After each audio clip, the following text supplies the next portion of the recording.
ज्ञेयं यत्तत् प्रवक्ष्यामि यज्ञात्वामृतमश्नुते अनादिमत्परं ब्रह्म न सत्तन्नासदुच्यते सर्वतः पाणिपादं तत् सर्वतोक्षिशिरोमुखम्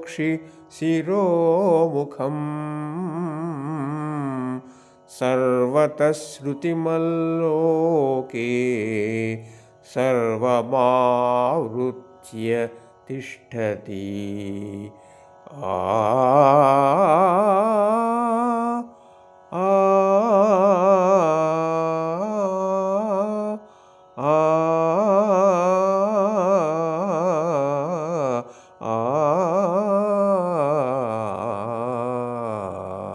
सर्वेन्द्रियगुणाभासं सर्वेन्द्रियविवर्जितम् असक्तं सर्वभृच्चैव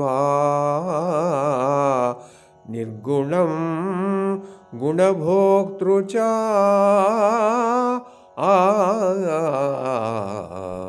बहिरन्तश्च भूतानाम्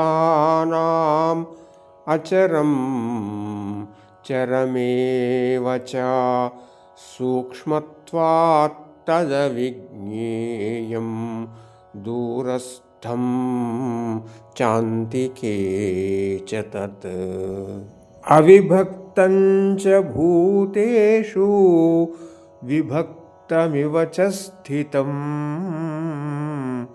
भूतभर्तृ च तज्ज्ञेयं ग्रसिष्णुप्रभविष्णु च ज्योतिषामपि तज्ज्योतिः तमसः परमुच्यते ज्ञानं ज्ञेयं ज्ञानगम्यं हृदि सर्वस्यधिष्ठितम् इति क्षेत्रं तथा ज्ञानं ज्ञेयं चोक्तं समासतः मद्भक्त एतद्विज्ञाय मद्भावायोपपद्यते అమృతత్వమును ప్రసాదించునదియు ప్రతి జీవుడు గ్రహింపదగినదియు నగు పరబ్రహ్మమును గురించి నీకిప్పుడు వివరించెదను. అనాదియగు ఆ పరబ్రహ్మమును సత్తని కాని అసత్తని కాని వివరింపజాలము. ఆ పరబ్రహ్మము సకల జీవులలో హస్తములు పాదములు నేత్రములు శ్రోత్రములు శిరస్సులు ముఖములుగా విస్తరించి సమస్త దృశ్యమాన జగత్తును అనేక విధములుగా అనుభవించుచు దాని అంతటను ఆవరించి ఉన్నది. ఆ పరబ్రహ్మము సర్వేంద్రియ గుణములను ప్రకాశింపజేయుచున్నను సర్వేంద్రియ సంబంధము లేనిది. దేని స్పర్శ లేకున్నను అది అన్నిటికీ ఆధారమై నిలిచియున్నది.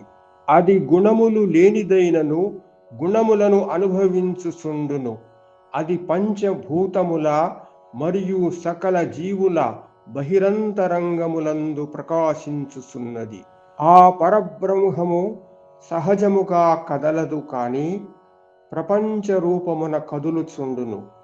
అది అతి సూక్ష్మ స్వరూపమగుట వలన దానిని సులభముగా గ్రహించుట సాధ్యము కాదు. అది శ్రద్ధ లేని వారికి బహు దూరముగను సాధకులకు అతి సమీపముగను గోచరమగుచున్నది. ఆ పరబ్రహ్మము విశాలమై విడదీయరానిదైనను సర్వ ప్రాణులలో విభక్తముగా ప్రవర్తించుచున్నది.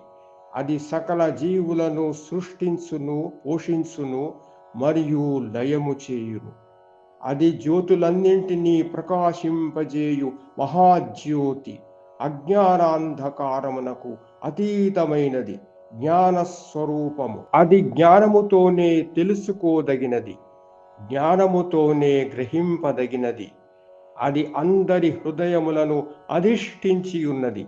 ఈ విధముగా క్షేత్రము, జ్ఞానము, జ్ఞేయము గురించి సంక్షిప్తముగా నీకు వివరించి తిని, నా భక్తుడు ఈ తత్వమును గ్రహించి నా భావమును పొందుటకు సమర్థుడగుచున్నాడు.